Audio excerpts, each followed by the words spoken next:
Hello friends, welcome to my channel. आज हम start करने जा रहे हैं कि आपकी जो सीम है वो कितने टाइप्स की होती है।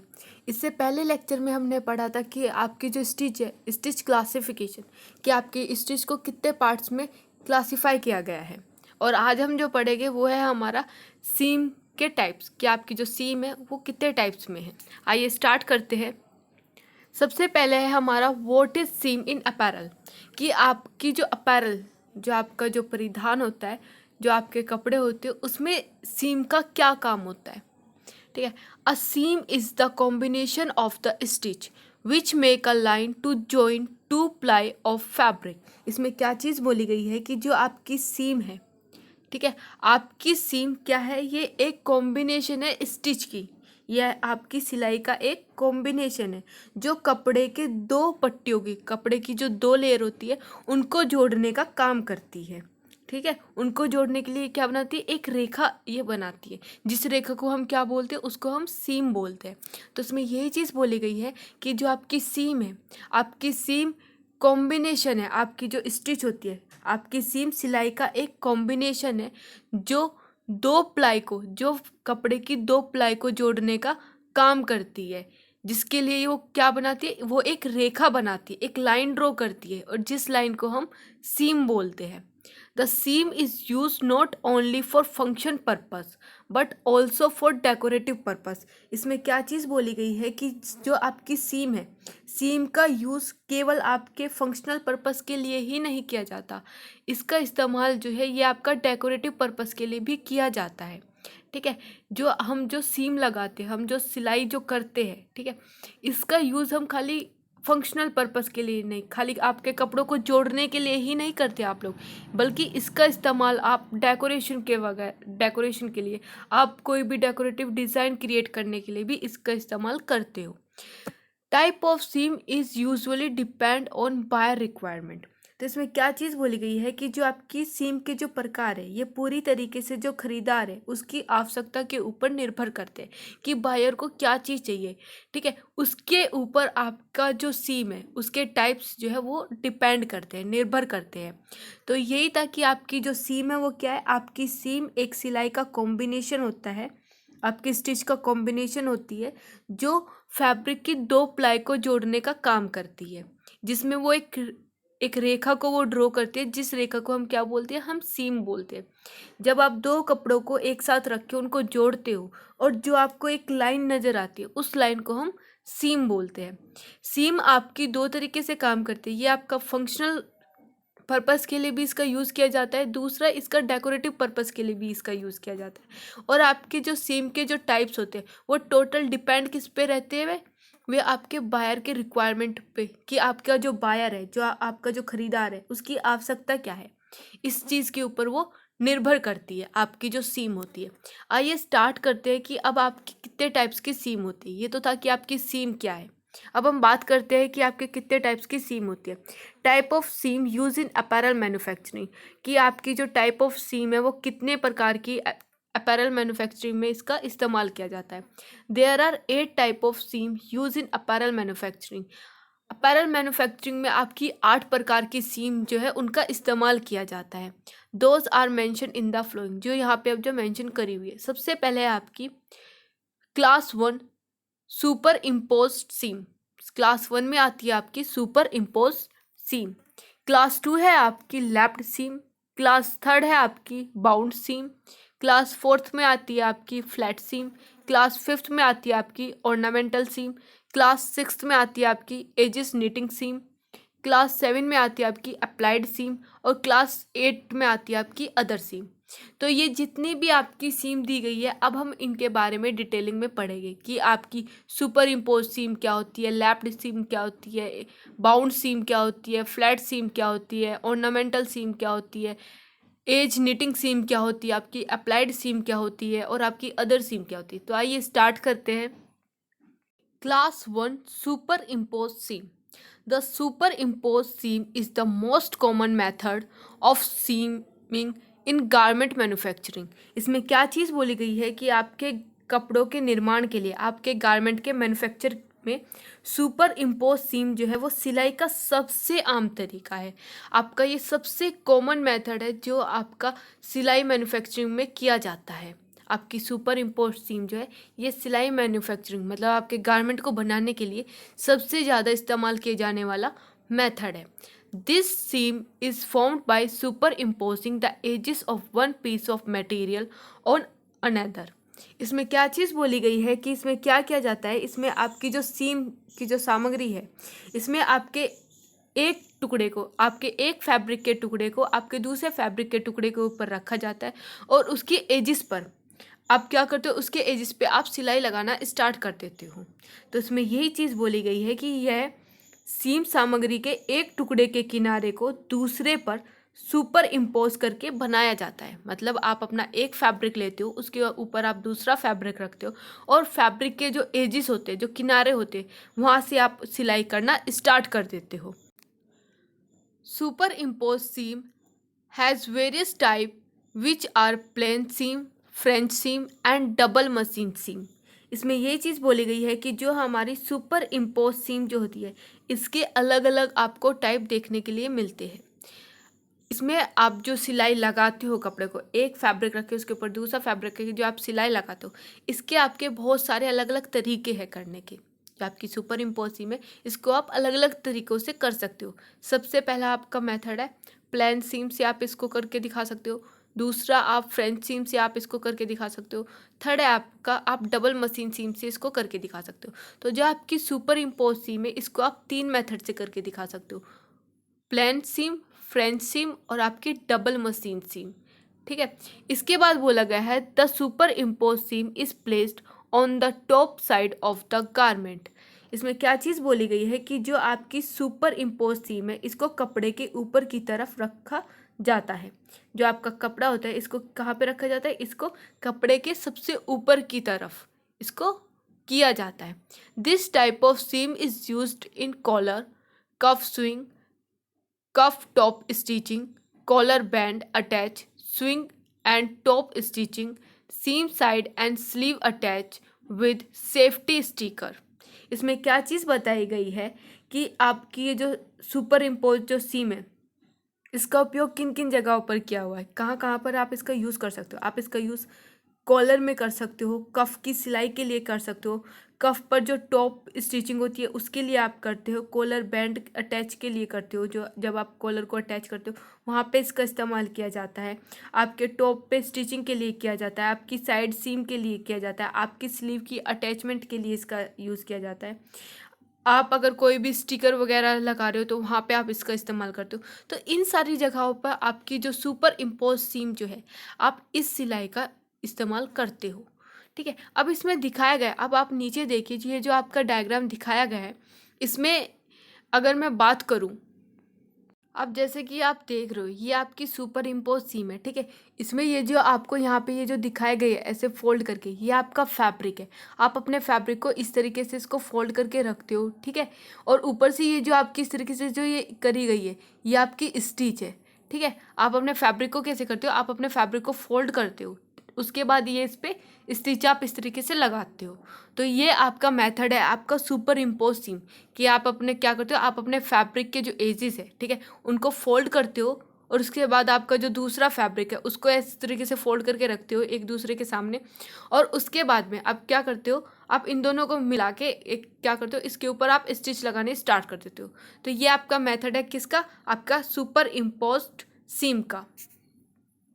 अगर मैं बात करूँ सुपर इम्पोज सीम की, तो आपकी जो सुपर इम्पोज सीम जो होती है ये आपकी ओवरलॉक या फिर आपकी जो आपकी ओवर स्टिच होती है, या आपकी ओवर स्टिच से या फिर आपकी ओवरलॉक स्टिच की मशीन का यूज़ करके ये आपकी जो सीम है उसको किया जाता है।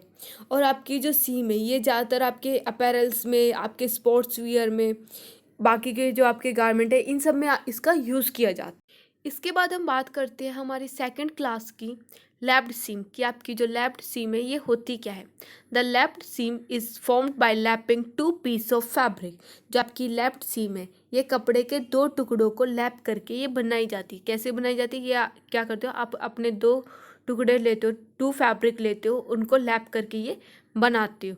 This type of seam is not common in clothing because it create problem with raw edges where one ply of fabric fold under itself for a finished edges। इसमें क्या चीज़ बताई गई है कि आपकी ये जो सीम होती है, ठीक है, इसको आपकी जो लेफ्ट सीम है इसको कॉमन नहीं माना गया है आपके कपड़ों के लिए, क्योंकि क्या होता है कि आपकी जो ये जो सीम है ये आपके जो रो एजिस होते हैं, ठीक है, उनके लिए एक प्रॉब्लम क्रिएट करती है। आपके फैब्रिक के जो रो एजिस होते हैं उसके लिए ये क्या करती है, ये एक प्रॉब्लम क्रिएट करती है जहाँ कपड़े की एक प्लाई आपके एक फिनिश्ड एजिस के लिए अपने आप को मोड़ती है। मतलब इसमें क्या चीज़ बताई गई है कि आपका जो ये लेफ्ट सीम है ये आप कैसे करते हो, आप अपने दो फैब्रिक लेते हो, ठीक है, आप दो फैब्रिक लेते हो, दो फैब्रिक के आप पीसेज लेते हो, उसमें क्या करते हो आप अपने एक फैब्रिक को मोड़ते हो, जो उसके एजिस है, जो आपके फैब्रिक के जो एजिस है आप उनको अंदर की साइड उनको क्या करते हो, आप उनको मोड़ते हो फिनिश करने के लिए।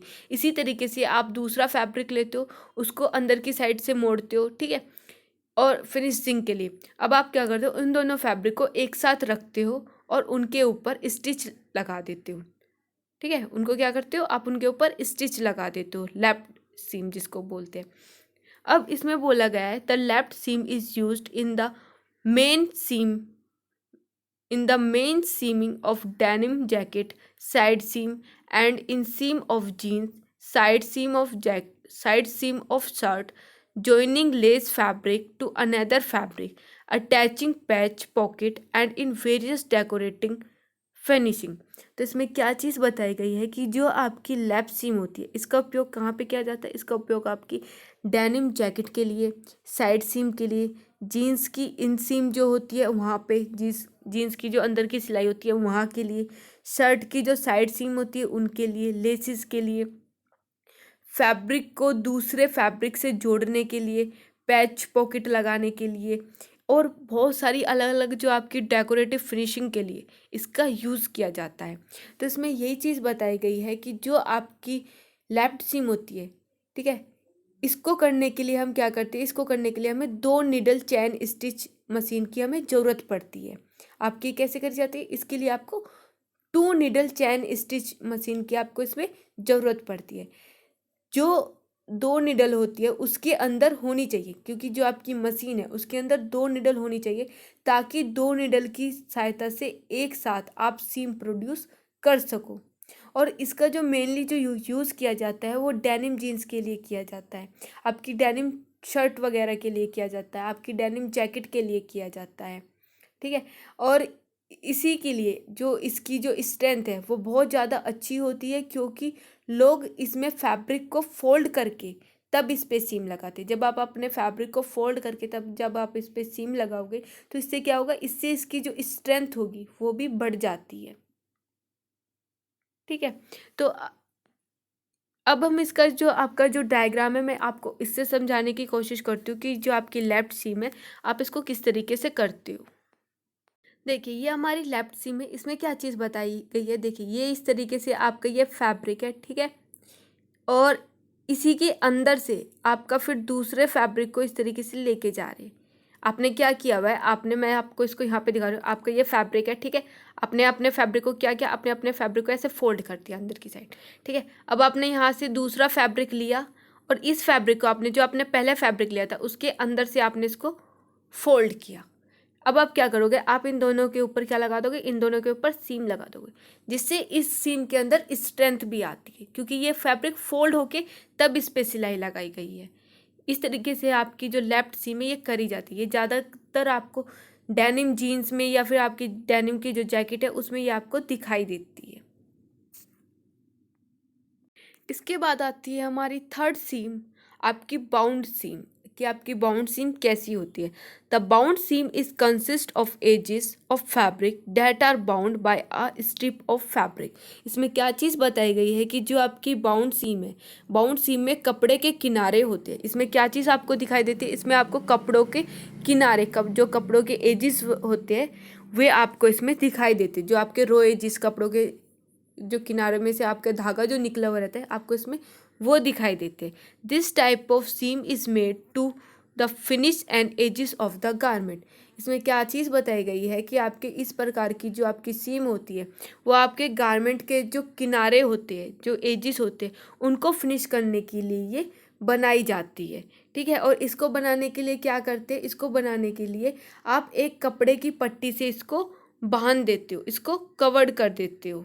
ठीक है, this bound seam is used in swing neckline, sleeve hem, inside waistband of trouser and pant, finishing seam on unlike jacket and coat. इसमें ये चीज़ बताई गई है कि आपकी जो बाउंड सीम है इसका ज़्यादातर उपयोग आप कहाँ पे करते हो, यूज़ आप इसका कहाँ पे करते हो। इसका यूज़ जो है आप नेकलाइन पर, आपकी जो गले की जो नेकलाइन होती है, ठीक है, आपकी जो गला होता है उसको फिनिशिंग देने के लिए आप इसका यूज़ करते हो।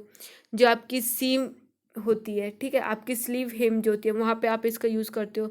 आप अपने ट्राउज़र या फिर पैंट की जो वेस्ट बैंड होती है आप उसमें अंदर की साइड इसका इस्तेमाल करते हो। आप इसका फिनिशिंग देने के लिए आपकी जो जैकेट है, ठीक है, आपकी अनलाइंड जो जैकेट होती है या फिर आपका जो कोट होता है उसको फिनिशिंग देने के लिए आप इस सीम का इस्तेमाल करते हो। और इसमें हम बोल सकते हैं कि आपका जो फैब्रिक के जो रोए जिस होते हैं उसको आप दूसरे फैब्रिक के कपड़े से कवर करने के लिए बाउंड सीम को प्रोड्यूस करते हो।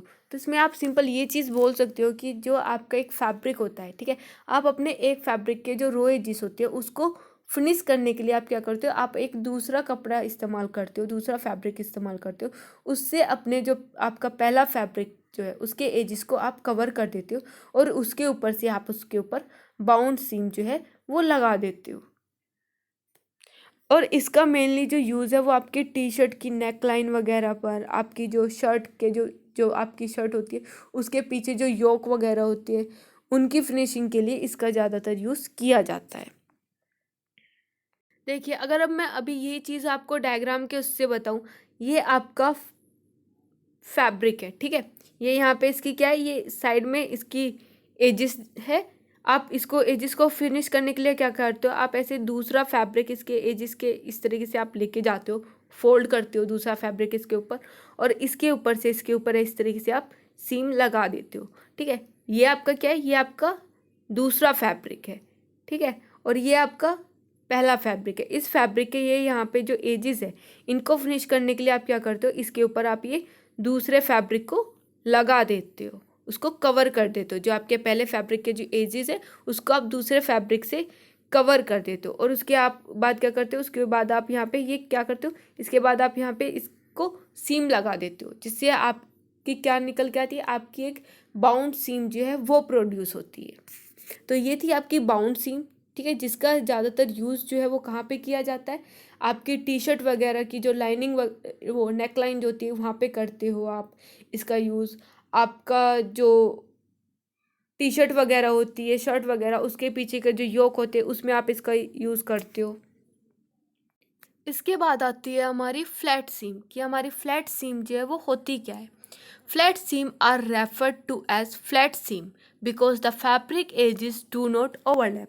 जो हमारी फ्लैट सीम है, फ्लैट सीम को फ्लैट सीम कहा जाता है क्योंकि कपड़े के किनारे जो होते हैं, जो आपके फैब्रिक के जो आपके एजेस होते हैं उनको यहाँ पे ओवरलैप नहीं किया जाता।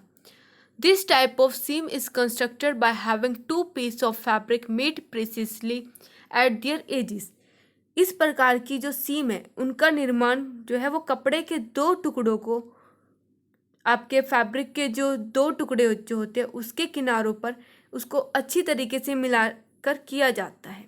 ठीक है, तो यहाँ पे क्या चीज़ बोली गई है कि जो आपके फैब्रिक जो होता है, आप दो फैब्रिक लेते हो, ठीक है, आप फैब्रिक के आपने दो पीसेस लिए, उनके जो एजेस होते हैं उनको आप आमने सामने अच्छी तरीके से उसको मिला के रखते हो। ठीक है, उसके बाद क्या बोला गया है, a cover stitch is use here to switch the two piece of fabric together. वे जो आपने दो पीस जो आपने एक साथ मिला के जो रखे थे, जिनके एजेस आपने एक साथ मिला के रखे थे, उसको सीलने के लिए यहाँ पे क्या जाता है, यहाँ पे एक कवर स्टिच का इस्तेमाल करके उन दो टुकड़ों को यहाँ पे सिला जाता है। This type of stitch has multiple needle.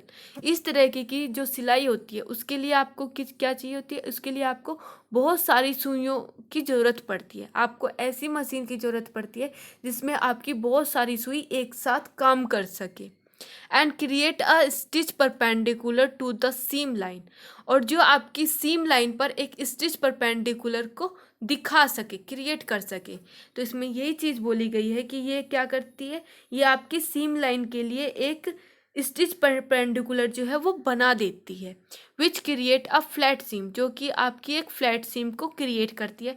The plant seam is flat, जो आपकी प्लांट सीम है वो आपकी फ्लैट सीम बताई गई है। The flat seam is use to close fitting garment, जो आपकी फ्लैट सीम है, ठीक है। यहाँ पे क्या चीज़ बताई गई है कि आपकी फ्लैट सीम का यूज फिटिंग गारमेंट के लिए किया जाता है।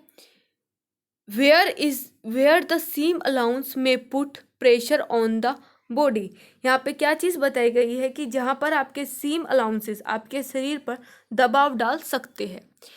High stretch fabric, ethnic apparel, shapewear, undergarment, lingeries, swimwear, thermal underwear, sweatshirt with side panel or with diagonal sleeve, eliminating bulk at seaming plate। तो इसमें क्या चीज़ बताई गई है कि जो आपके हाई स्ट्रेच फैब्रिक जो होते हैं, हाई स्ट्रेच वाले जो आपके कपड़े जो होते हैं, जैसे आपका एथनिक वियर, ठीक है, जो आपके एथनिक गारमेंट होते हैं उसमें इस सीम का यूज़ किया जाता है। आपके जो सेफ वेयर गारमेंट होते हैं उनमें इसका यूज़ किया जाता है। आपके जो वुमेंस गारमेंट होते हैं उसमें इस सीम का यूज़ किया जाता है। आपके अंडर गारमेंट जो होते हैं उस वहाँ पे इसका यूज़ किया जाता है। आपके स्विम वेयर जो गारमेंट होते हैं वहाँ पे इसका यूज़ किया जाता है। आपके थर्मल अंडर गारमेंट जो होते हैं वहाँ पे इसका यूज़ किया जाता है, ठीक है। आपके जो स्वेट शर्ट जो होती है उसके साइड पैनल में इसका यूज़ किया जाता है। आपकी जो रेगनल स्लीव होती है वहाँ पे इसका यूज़ किया जाता है, और भी बहुत सारी जगह है जहाँ पे इसका यूज़ किया जाता है। अब हम बात करेंगे कि आपका जो फ्लैट सीम है आप इसको किस तरीके से बनाते हो, ठीक है। आप इसको हम डायग्राम के द्वारा हम इसको समझेंगे कि ये आपका फैब्रिक है, ठीक है। ये आपके साइड में ये फैब्रिक की ये एजिस आपको दिखाए गए है। इसी तरीके से ये आपका सेम आपने ये दूसरा फैब्रिक मिला के इसके सामने रखा, और ये इधर इसके एजिस है। आपने ये फैब्रिक जो है ये यहाँ से ये इसको फोल्ड करके आप इसको रख रहे हो, जैसे आप इस डायग्राम में आप यहाँ पे ये देख रहे हो, ठीक है। ये आपका पूरा ये फैब्रिक ये रखा हुआ है। अब आप क्या करते हो, आप इस पर जिग-जैग की हेल्प से आप इस पर इस तरीके से आप इस पर स्टिच लगाते हो। आप क्या करते हो, आप जो मल्टी निडल की जो आपकी मशीन होती है जिस मशीन में आपकी बहुत सारी सुइयों का इस्तेमाल होता है, आप उस मशीन की हेल्प से आप क्या करते हो, आप इस पर एक कवर स्टिच लगा देते हो, जो आपकी एक परपेंडिकुलर स्टिच सीम लाइन जो है वो प्रोड्यूस करती है, ठीक है। ये इस तरीके से आपको ये दिखाई देती है। इस तरीके की जो स्टिच है आप इसका इस्तेमाल किस लिए करते हो, आप इसका इस्तेमाल डेकोरेटिव पर्पस के लिए करते हो, या फिर आप अपने फैब्रिक में स्ट्रेंथ प्रोवाइड करने के लिए इसका इस्तेमाल करते हो। और इस तरीके की जो स्टिच है इनका इस्तेमाल ज़्यादातर आपके जो निटेड गारमेंट होते हैं उनमें इसका इस्तेमाल सबसे ज़्यादा किया जाता है। तो ये आपकी फ्लैट स्टिच थी। आपकी जो फ्लैट स्टिच है ये आपकी ज़्यादातर जो निटेड गारमेंट होते हैं उसमें किया जाता है, जहाँ पे आप क्या करते हो, आप अपने जो आपका गारमेंट जो होता है, जो आपके गारमेंट के जो पीसेस होते हैं उनके जो एजेस होते हैं उनको फिनिश करने के लिए आप क्या करते हो, उनको आमने सामने उनको रखते हो, और उसके ऊपर आप एक कवर स्टिच का यूज़ करके आप उसको बनाते हो। इसके बाद हम बात करते हैं हमारी 5th क्लास की ऑर्नामेंटल स्वीम। ऑर्नामेंटल सीम आपकी होती क्या है। The ornamental seam is made using machine with zigzag capability which is used on a plain seam on woven on knitted fabric। जो आपकी जो ऑर्नामेंटल सीम जो है, जो आपकी सजावटी सीम, उसको जिगजैग कैपेबिलिटी वाली मशीनों का यूज़ करके इसको बनाया जाता है। जिन मशीन के अंदर हमारी जिगजैग बनाने की कैपेबिलिटी होती है, योग्यता होती है, उन मशीन के द्वारा हम ये सीम बनाते हैं। इसका उपयोग आप वुमेन गारमेंट या फिर आपके जो निटेड गारमेंट होते हैं, इन पर आप प्लेन सीम का यूज़ करके इसको करते हो। This the main using purpose of this seam is for decorative swim where single or multiple row of stitch are swing through one or more layer of fabric। इसमें ये चीज़ बोली गई है कि इस सीम का जो उपयोग करने का मुख्य उद्देश्य जो है वो आपका डेकोरेटिव पर्पस के लिए होता है। आप ये जो आपकी ऑर्नामेंटल सीम है, आप इसका यूज़ क्यों करते हो? इसका जो मेन पर्पस है वो यही है कि ये डेकोरेटिव पर्पस के लिए करी जाती है, ठीक है। जहाँ पर कपड़े की एक या एक से ज़्यादा लेयर को आप क्या करते हो, एक या एक से ज़्यादा सिलाई में आप इसको सीलते हो, ठीक है। आपकी इसमें यही चीज़ बताई गई है कि आपकी जो ऑर्नामेंटल सीम है, ठीक है, आपकी ऑर्नामेंटल सीम का मेन पर्पस क्या होता है, ये डेकोरेटिव पर्पस के लिए करी जाती है, ये आपके सजावटी सिलाई के लिए करी जाती है। और ये आप एक या एक से ज़्यादा आप इस पे सिलाई जो लगाते हो, ठीक है, जो स्टिच आप लगाते हो, इस पे एक या एक से ज़्यादा मल्टीपल रो स्टिच आप इस पे लगा सकते हो। एक या एक से ज़्यादा फैब्रिक पर आप एक या एक से ज़्यादा फैब्रिक के ऊपर आप एक या एक से ज़्यादा जो आपकी लाइन होती है सिलाई की, उनको यूज़ करके आप ये डेकोरेटिव स्टिच जो है ये बनाते हो। These several layer can be fold of the same fabric. तो इसमें यही चीज़ बोली गई है कि इसमें ये जो बोला गया था कि आप एक या एक से ज़्यादा फैब्रिक के ऊपर ये सिलाई लगाते हो, ठीक है। इसमें आप इस सेम फैब्रिक को कई बार फोल्ड कर उसके ऊपर ये डेकोरेटिव स्टिच जो है ये आप लगा सकते हो। इसको हम जो हमारा जो डायग्राम है उसके द्वारा हम इसको समझने की कोशिश करते हैं। देखिए, जैसे आप ये फैब्रिक देख रहे हो, ठीक है, ये आपका फैब्रिक है। आपने इसको इस तरीके से एक बार अंदर की साइड फोल्ड किया, ठीक है। आप इसको फिर से इस तरीके से लेके आए बाहर की तरफ, आपने फिर इसको इस तरीके से फोल्ड किया और आपने फिर इस तरीके से आपने अपना फैब्रिक को इस तरीके से फोल्ड कर रहे हो, ठीक है। अब आप क्या करते हो, आपका ये फैब्रिक एक ही है लेकिन आपने इसको फोल्ड कितनी बार किया, आप पहले इस फैब्रिक को ऐसे लेके आए, फिर इसको फोल्ड किया, फिर इसको आपने बाहर की तरफ ओपन किया, फिर आपने इसको फोल्ड किया, फिर ऐसे फोल्ड करके आप इसको ऐसे लेके गए, ठीक है। अब आप क्या करते हो, आप इसके ऊपर इस तरीके से स्टिच लगाते हो जो आपकी जिगजैग फॉर्म में होती है, ठीक है। तो यही चीज़ इसमें बताई गई है कि आप क्या करते हो, आप एक कपड़े को एक से ज़्यादा बार आप उसको फोल्ड करके आप उस पर एक या एक से ज़्यादा आप स्टिच उस पर लगा सकते हो। और ये जो स्टिच आपकी लगाई जाती है ये आपकी डेकोरेटिव पर्पस के लिए लगाई जाती है। तो इसमें यही चीज़ बताई गई है कि जो आपकी ऑर्नामेंटल सीम जो होती है, जो आपकी डेकोरेटिव सीम होती है, ये आपकी डेकोरेटिव पर्पस के लिए इसको किया जाता है। और इसको करने के लिए जो आपकी डेकोरेटिव सीम के अंदर एक से ज़्यादा सीम लाइन को एक साथ प्रोड्यूस करने के लिए हम इसका यूज़ करते हैं। और इसके लिए हम मल्टी नीडल जो हमारी स्टिचिंग मशीन जो होती है उसका यूज़ करते हैं, जिसमें हमारी एक से ज़्यादा सुई जो होती है उस मशीन का हम यूज़ करते हैं इस टाइप की जो आपकी सीम है उसको बनाने के लिए। इसके बाद आता है हमारा 6th class, edge knitting seam, stitching work made on the fabric edges for neatening. जो हमारी साफ सफाई के लिए कपड़े के किनारों पर सिलाई का काम किया जाता है। जो आपका फैब्रिक होता है, फैब्रिक के एजिस को क्लीन करने के लिए, उसको साफ करने के लिए हम उस पर क्या करते हैं, हम उस पर एक सिलाई का इस्तेमाल करते हैं। आप उस पर एज निटिंग सीम का इस्तेमाल करते हो। This type of seam is produce with one piece of the component. इस तरह की जो हमारी जो सीम होती है उसको कंपोनेंट के एक टुकड़े के साथ उसको बनाया जाता है, उसको प्रोड्यूस किया जाता है। Edge knitting seam has one limited edge on one and.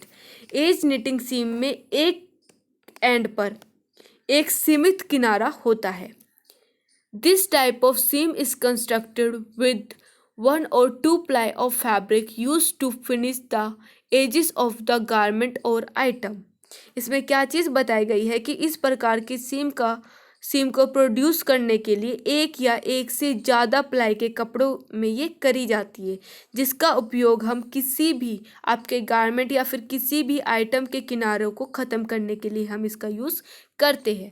हम इस तरह की जो सीम है उसका इस्तेमाल हम कहाँ पे करते हैं, किसी भी गारमेंट या फिर किसी भी आइटम के जो एजिस होते हैं, जो उसके रो एजिस जो होते हैं उनको फिनिश करने के लिए इसका इस्तेमाल किया जाता है। और ये जो सिलाई है ये आपकी एक या एक से ज़्यादा प्लाई के जो आपके फैब्रिक होते हैं उस पर इसका इस्तेमाल किया जाता है। Edge knitting seam has 3 finishing type. जो हमारी जो एज निटिंग सीम जो है इसके 3 फिनिशिंग के प्रकार होते हैं। इसमें firstly ensure a folded edges to the self fabric by stitching either on the face और बैक। इसमें क्या चीज़ बताई गई है कि सबसे पहले हम क्या काम करते हैं कि जो हमारा फेस और बैक है उस पर हम सिलाई करके उसको खोलकर हम कपड़े का जो किनारा जो मुड़ा हुआ है उसको हम सुनिश्चित करते हैं। इसके बाद secondly stitch is use at the end use at the edges or to cover the raw edges and may or may not be folded। इसके बाद जो हमारी जो दूसरी सिलाई का यूज़ करके हम किनारे पर या फिर उसके जो रो एजिस है उसको ढकने के लिए हम क्या करते हैं उस पर हम सिलाई करते हैं। और ये हमारा मुड़ा हुआ भी हो सकता है और ये हमारा मुड़ा हुआ नहीं भी हो सकता। इसके बाद थर्ड बताया गया है कि third apply a binding on a single ply of a seam allowances to finish raw edges. जो तीसरा है जो इसका थर्ड मेथड है उसमें हम जो रो एजिस को ख़त्म करने के लिए हम सीम अलाउंसेस के लिए हम क्या करते हैं एक सिंगल प्लाई पर बाइंडिंग लागू कर सकते हैं। तो इस तरीके से ये हमारे 3 टाइप इसमें बताए गए हैं कि हम अपना जो एजिस है उसको फिनिश करने के लिए हमारे 3 टाइप है जिस तरीके से हम अपना जो हमारे जो किनारे होते हैं हमारे जो फैब्रिक का किनारा है हम उसको फिनिश कर सकते हैं। तो अब हम बात करते हैं कि आप जो एज निटिंग सीम है उसको आप किस तरीके से करते हो। ये हम डायग्राम के थ्रू अभी हम देखेंगे कि आपका ये एक फैब्रिक है, ठीक है। आप अपने फैब्रिक को क्या करते हो इस तरीके से उसको फोल्ड करते हो और फिर उसको एक बार और अंदर से फोल्ड करते हो। इस तरीके से आप जो आपका फैब्रिक है उसको आप 2 बार फोल्ड करते हो, ठीक है।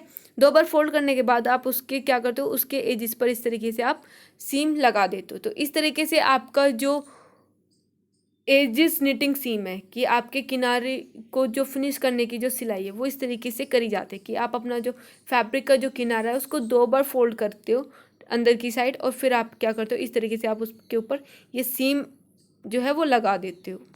तो जैसा आप इस डायग्राम में देख रहे हो कि ये हमारी क्या है, ये हमारी जो एज निटिंग सीम है वो उसको यहाँ पे डायग्राम में हमें दिखाया हुआ है, ठीक है। इस तरीके की जो स्टिच जो होती है ये हम किससे करते हैं, ये मेनली जो हमारी ओवरलॉक मशीन जो होते हैं उनका इस्तेमाल करके हम ये हमारी एज निटिंग सीम का हम यूज़ करते हैं। और इसका काम ज़्यादातर आपके 90% फैब्रिक में इस सीम को यूज़ किया जाता है, ठीक है। इस सीम का जो मेनली काम होता है वो यही होता है कि आपके फैब्रिक के जो किनारे होते हैं उनको उधड़ने से बचाने के लिए इस पर एज निटिंग सीम का यूज़ किया जाता है। जो आपके फैब्रिक के जो रो एजिस होते हैं जो किनारे होते हैं उसको उधड़ने से बचाने के लिए हम क्या करते हैं हम एज निटिंग सीम का यूज़ करते हैं। इसके बाद आती है हमारी 7th सीम अप्लाइड सीम। अप्लाइड सीम को हम अटैचिंग ऑफ सेपरेट आइटम के नाम से भी हम जान सकते हैं, ठीक है। This type of seam is related to the addition of separate item to the edges of a garment part. इस प्रकार की जो सीम है ये आपका एक गारमेंट पार्ट के किनारों पर अलग अलग आइटम को जोड़ने के लिए की जाती है, ठीक है। आपकी जो ये अप्लाइड सीम है इस सीम में क्या करते हो कि जो आपका गारमेंट का जो पार्ट है उस पर आप अलग अलग आइटम अलग अलग वस्तु को जोड़ने के लिए आप इस सीम का इस्तेमाल करते हो। The seam is produce with a minimum of 2 piece of component where one component is limited on one end and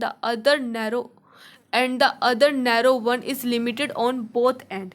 इसमें क्या चीज़ बताई गई है कि आपकी इस प्रकार की जो सीम है वो कम से कम 2 कंपोनेंट के साथ इसको प्रोड्यूस किया जाता है, जहां आपका एक कंपोनेंट एक एंड पर सीमित होता है और दूसरा नैरो जो आपकी नैरो फॉर्म को दोनों सिरों पर वो सीमित करता है, ठीक है। तो ये आपका यहाँ पे जो आपकी अप्लाइड सीम है उसके बारे में बताया गया है कि जो हमारी अप्लाइड सीम होती है जब हम गारमेंट को बनाते हैं तो उस टाइम पर हम कुछ और एक्स्ट्रा आइटम भी गारमेंट के साथ हम क्या करते हैं उसको अटैच कर देते हैं।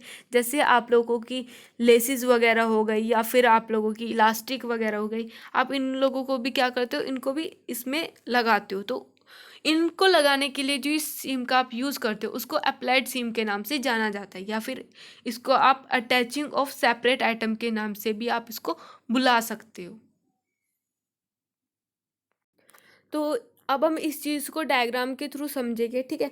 ये हमारा फैब्रिक है, ठीक है, इसको हमने ऐसे फोल्ड किया हुआ है। इसके ऊपर हम क्या कर रहे हैं, हम इसके ऊपर कोई भी एक्स्ट्रा मटेरियल, कोई भी एक्स्ट्रा आइटम जो है वो आप इसके ऊपर अटैच कर रहे हो। तो वो आप कैसे करते हो, आपने सबसे पहले फैब्रिक लिया, उसको अंदर से फोल्ड किया, उसके एजिस को आपने फिनिश कर दिया। उसके बाद आपने यहाँ पे क्या कर रहा है, आपने यहाँ पे अपना जो आपका मटेरियल है आपने वो रखा, और उसके ऊपर से आपने क्या कर दी, यहाँ पे आपने स्टीम लगा दी, सीम लगा दी।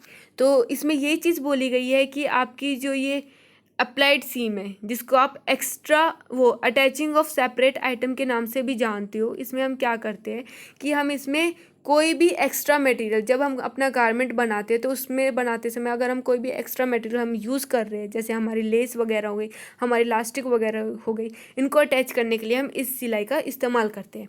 और ये हमारी जो लूप्ड सीम होती है ये हमारी उससे मिलती जुलती होती है, पर इसके दोनों साइड में कुछ लिमिटेड एरिया तक ही हम इसको क्या कर सकते हैं, एक्सटेंड कर सकते हैं। अंदर का एरिया को आप कम एक्सटेंड कर सकते हो, लेकिन जो आपके बाहर का एरिया उसको आप ज़्यादा एक्सटेंड कर सकते हो। तो ये इसमें बताया गया है कि जो आपकी अप्लाइड सीम है, ठीक है, आपकी अप्लाइड सीम क्या करती है, ये आपका जो भी आप एक्स्ट्रा मटेरियल यूज़ कर रहे हो उसको अटैच करने के लिए, उसको आपके मेन फैब्रिक में अटैच करने का ये काम करती है। इसके बाद आती है हमारी सबसे लास्ट सीम, अदर सीम। इसको हम सिंगल प्लाई कंस्ट्रक्शन के नाम से भी जानते हैं। Here only one ply of the component involve in the construction of the seam. Here stitch is applied on its edges. इसमें क्या चीज़ बोली गई है कि यहाँ पे सीम के निर्माण में शामिल जो कंपोनेंट है, कंपोनेंट का केवल एक टुकड़ा, यहाँ इसके किनारे पर टाके लगाए जाते हैं, ठीक है। आपके कंपोनेंट के सिर्फ एक टुकड़े पर आप क्या करते हो, उसको टाके लगाते हो, उस पर स्टिच लगाते हो। This type of seam is produce with a minimum of one piece of the component with a limited edges on two end. इस प्रकार की जो सीम है वो कंपोनेंट में कम से कम एक टुकड़े के साथ दो सिरों पर सीमित किनारों के साथ इसको प्रोड्यूस किया जाता है। इसमें क्या चीज़ बोली गई है कि आपकी इस प्रकार की जो सीम है वो कंपोनेंट के कम से कम एक टुकड़े के साथ दो सिरों पर, एक टुकड़े के साथ ये क्या किया जाता है, उसके दो एंड पर, दो सिरों पर सीमित किनारों के साथ इसको प्रोड्यूस किया जाता है। This class is mainly use for waste belt and belt loop. इस प्रकार की जो आपकी जो सिलाई जो होती है इसका मेनली यूज़ किस पे किया जाता है, ये आमतौर पर आपकी कमर की बेल्ट के लिए या फिर बेल्ट लूप के लिए इसका इस्तेमाल किया जाता है। इसमें ये चीज़ बोली गई है कि इसमें हम सिंगल प्लाई फैब्रिक को सीम की हेल्प से गारमेंट में जॉइन करते हैं। जो आपकी जो अदर सीम है, जो आपको आपकी जो सिंगल प्लाई फैब्रिक जो है उसको सीम की हेल्प से हम गारमेंट के साथ क्या करते हैं, उसको जॉइन करते हैं। और इसका मेनली यूज़ कहाँ पे किया जाता है, इसका मेनली यूज़ आपकी वेस्ट बेल्ट के लिए या फिर आपके लूप के लिए, जो लूप बेल्ट होती है उसके लिए इसका इस्तेमाल किया जाता है, जैसे कि आप यहाँ पे डायग्राम में देख रहे हो। इस डायग्राम में दिखाया गया है कि ये आपका फैब्रिक है, ठीक है। आपने यहाँ से अपना फैब्रिक को अंदर से फोल्ड किया, ठीक है, और आपने इसके दूसरे किनारे को भी क्या किया, अंदर से फोल्ड किया। इस तरीके से आपने अपना फैब्रिक जो है उसके आपने दोनों एजिस को, दोनों किनारों को आपने फोल्ड किया और उसके ऊपर से क्या लगा दी, यहाँ पे आपने सीम लगा दी। तो इस तरीके से जो आपकी सिंगल प्लाई कंस्ट्रक्शन जो है, ठीक है, इसको हम सीम की हेल्प से क्या करते हैं, इसको हम गारमेंट के साथ इसको ज्वाइन किया जाता है। तो ये थी हमारे कि हमारी सीम क्या होती है, हमारे कितने टाइप्स की सीम होती है। जो हमारी सीम थी वो हमने 8 पार्ट में उसको डिवाइड किया था। सबसे पहली आपकी सुपर इम्पोज सीम, सेकंड आपकी लूप्ड सीम, सॉरी लैप्ड सीम, थर्ड थी आपकी बाउंड सीम, उसके बाद फोर्थ है आपकी फ्लैट सीम, उसके बाद फिफ्थ है आपकी ऑर्नामेंटल सीम, सिक्स थी आपकी एज निटिंग सीम, उसके बाद सेवन्थ थी आपकी अप्लाइड सीम। अप्लाइड सीम को आप अटैचिंग ऑफ सेपरेट आइटम के नाम से भी जानते हो। उसके बाद एट्थ है आपकी अदर सीम, अदर सीम को हम सिंगल प्लाई कंस्ट्रक्शन के नाम से भी जानते थे। तो ये आपकी 8 तरीके की सीम है जिनके बारे में अभी हमने पढ़ा है। इसके बाद हम बात करते हैं आपकी टाइप्स ऑफ सीम के बाद हम बात करते हैं सिग्निफिकेंस एंड यूज़। आपकी जो सीम है उनका क्या महत्व है और उनका क्या उपयोग है। Selection of correct seam type of a perpendicular assembly is very important as improper selection of stitch type, seam type or thread type can result in failure of the swing seam and the failure of the garment। तो इसमें यही बताया गया है कि किसी भी विशेष assembly के लिए सही सीम प्रकार का सिलेक्शन करना बहुत ज़्यादा इम्पोर्टेंट होता है, क्योंकि सिलाई का प्रकार, आपकी सीम का प्रकार या फिर आपकी थ्रेड का प्रकार अगर आप उसको अच्छी तरीके से उसको सिलेक्ट नहीं करोगे तो इससे आपकी सीम में या फिर आपकी सिलाई में आपको विफलता देखने को मिलेगी। जो आपका गारमेंट है उसमें आपको विफलता देखने को मिलेगी। तो इसमें यही चीज़ बताई गई है कि अगर आप जब आप अपने किसी भी असेंबली के लिए आप कोई भी स्टिच या फिर आप कोई भी सीम सिलेक्ट करते हो, अगर आप उसको अच्छी तरीके से ध्यान देकर उसको नहीं करोगे तो उससे जो आपका फाइनल जो गारमेंट आप बनाते हो उसमें आपको फेलियर, मतलब आप उसमें असफल हो जाओगे अगर आप उसको अच्छी तरीके से उसको नहीं सिलेक्ट करोगे, अगर आप उसको प्रॉपर तरीके से सिलेक्ट नहीं करोगे। The most important aspect of a properly constructed sewing seam is strength, elasticity, durability, security and appearance. तो इसमें यही चीज़ बताई गई है कि एक ठीक से निर्मित सिलाई या फिर आपकी सीम का सबसे महत्वपूर्ण पहलू जो होता है वो स्ट्रेंथ होती है, ताकत होती है, इलास्टिसिटी होती है, लोच होती है, जो उसकी लचकपन होती है, उसकी ड्यूरेबिलिटी, उसकी स्थायित्व होती है, उसकी सिक्योरिटी, उसकी सुरक्षा होती है, उसका अपीयरेंस, उसकी कि वो दिखने में कैसा लगता है, उसकी उपस्थिति होती है। ठीक है, आपकी जो सबसे ज़्यादा आपकी एक ठीक से निर्मित जो सिलाई या फिर आपकी जो सीम है वो सबसे ज़्यादा किन चीज़ों पे वो आपको महत्व देती है। आपकी स्ट्रेंथ, कि आपकी सीम की स्ट्रेंथ क्या है, उसकी इलास्टिसिटी क्या है, उसकी ड्यूरेबिलिटी क्या है, उसकी सिक्योरिटी क्या है, उसका अपीयरेंस क्या है, इन सारी चीज़ों पे आपकी जो सिलाई है वो निर्भर करती है। These characteristics must be balanced with the property of the material to be joined to form the optimum swing seam। तो इसमें क्या चीज़ बताई गई है कि आपकी जो ऑप्टिमम सिलाई सीम बनाने के लिए आपको इन सारी जो आपकी करेक्टरिस्टिक को सामग्री के गुणों के साथ आपको उसको बैलेंस किया जाना चाहिए। उसी के बाद आप क्या कर सकते हो, the selection of the seam type and the stitch type should be based on this consideration. और तभी आप क्या कर सकते हो, जो आपके सीम के जो प्रकार है, जो आपके सिलाई के जो प्रकार है, आप उनको अच्छी तरीके से उनका सिलेक्शन करके उनको अपने इन विचारों पर आप उनको आधारित कर सकते हो, उनकी स्ट्रेंथ पे, उनकी इलास्टिसिटी पे, उनकी ड्यूरेबिलिटी पे। तो आइए स्टार्ट करते हैं। सबसे पहले आती है हमारी स्ट्रेंथ। ठीक है, आपकी सबसे पहले क्या आती है, स्ट्रेंथ आती है। The seam efficiency of the sewing seam should be so that sewing seam strength is balanced and can withstand the everyday use of the garment. सिलने वाले जो सीम की जो आपकी सिलने वाली जो सीम है उसकी इफिशियंसी इतनी होनी चाहिए कि जो आपकी सीम की जो ताकत है वो बैलेंस हो। आपकी सीम की जो ताकत है वो क्या हो, जो स्ट्रेंथ है वो बैलेंस हो, और आपका जो गारमेंट है वो आप डेली यूज़ में उसका इस्तेमाल कर सको। ठीक है, इसमें यही चीज़ बोली गई है कि जो आपकी सिलने वाली जो सीम है, ठीक है, जो आपकी स्विंग सीम जो है, ठीक है, आपकी स्विंग सीम की इफ़िशेंसी इतनी होनी चाहिए कि वो आपकी जो सीम की जो स्ट्रेंथ है वो उसमें बैलेंस कर सके, और जो आपका जो गारमेंट है वो आपका एवरीडे यूज़ में आप उसको इस्तेमाल कर सको। इसके बाद आता है हमारा सेकंड पॉइंट, इलास्टिसिटी, जिसको हिंदी में बोलते हैं लचक। Elasticity of swing seam should be slightly greater than that of the material which is join. इसमें क्या चीज़ बोली गई है कि सिलने वाली जो सीम है उसकी इलास्टिसिटी उस सामग्री की तुलना में थोड़ी अधिक होनी चाहिए जिससे वह जोड़ी जाती है। जो आपकी सिलने वाली जो सिलाई है, जो सीम है, उसकी जो इलास्टिसिटी है, आप जिससे उसको जोड़ रहे हो उससे उसकी जो इलास्टिसिटी है वो ज़्यादा होनी चाहिए। This will enable the material to support its shape of the force encountered for the intended end use of the swing seam. यह सामग्री को सीलने वाले जो आपका आइटम है उससे इसकी इंटेंटेड एंड यूज़ मतलब उसका जो अंतिम यूज़ है उसके लिए सामने की गई जो उसकी स्ट्रेंथ की जो शेप है उसका समर्थन करने के लिए ये सक्षम होनी चाहिए. The element of affecting the elasticity and strength of a swing seam depend upon fiber type, the strength, seam type, stitch density, thread tension and thread strength and elasticity.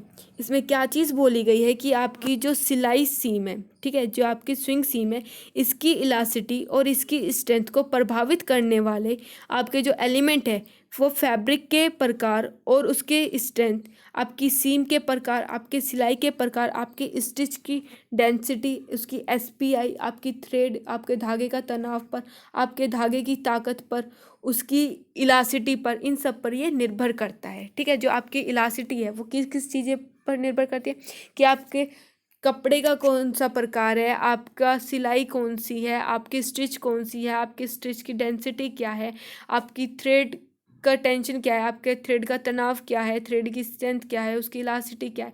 इन सारी चीज़ों पे आपकी जो इलास्टिसिटी है, जो आपकी लचक है, ठीक है, आपके जो धागे की जो लचक है वो इन सारी चीज़ों पर निर्भर करती है. इसके बाद है हमारा last point durability. Durability of a swing seam depend largely upon its strength relative to the elasticity of the seam and the elasticity of the material. एक सिलाई सीम, एक आपकी स्विंग सीम जो है उसकी स्थायित्व काफ़ी हद तक सीम की जो इलास्टिसिटी है उस पर, आपकी सामग्री की जो इलास्टिसिटी है इन पर, इनकी ताकत पर ये निर्भर करती है. ठीक है, इसके बाद बोला गया है for making durable sewing seam the thread size and stitch density must be careful chosen to avoid puckering. इसमें ये चीज़ बोली गई है कि आपके टिकाऊ सिलाई, आपकी सीम बनाने के लिए पकरिंग से बचने के लिए धागों के आकार और सिलाई धंतव को सावधानी से आपको उसको चुनना चाहिए.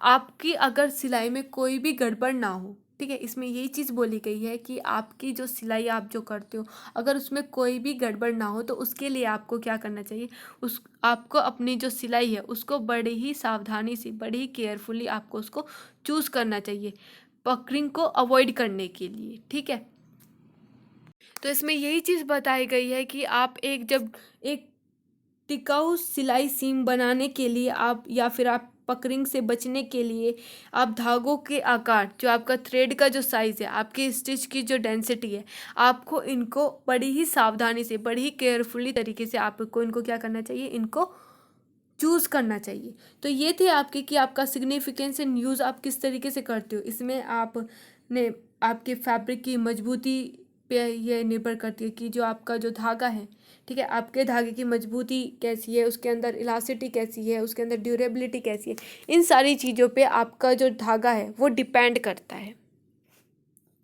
Thank you.